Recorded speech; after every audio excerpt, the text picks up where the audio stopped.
बालिंगा इथल्या भोगावती नदीवरील ब्रिटिशकालीन पुलाला पर्यायी पूल उभारण्याचं काम सुरू आहे. या कामासाठी भोगावती नदीपात्रामध्ये मोठ्या प्रमाणावर भराव टाकण्यात आलाय.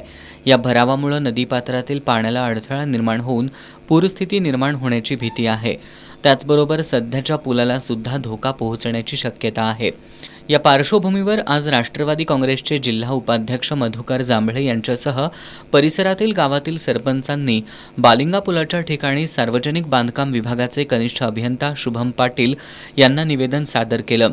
यावेळी येत्या 8 दिवसांमध्ये नदीपात्रातील भराव काढावा, अन्यथा रास्ता रोको आंदोलन करू असा इशारा देण्यात आलाय.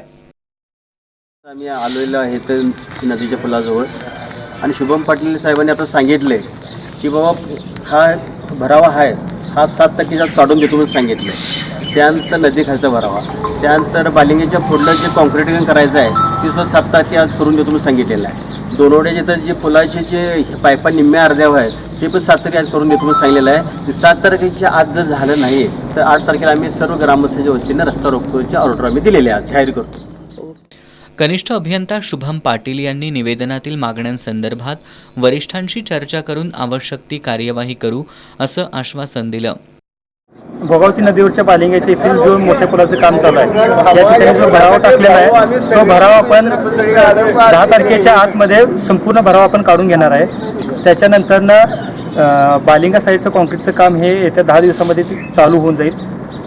दोनवड्याचे इथं HPCचं म्हणजे पाईपच्या मोरीचं जे काम अर्धवट राहिलेलं आहे ते काम आपण चालू करतो. उरलेले ज्या पाईप आहेत ते आपण टाकून देतो पाईप.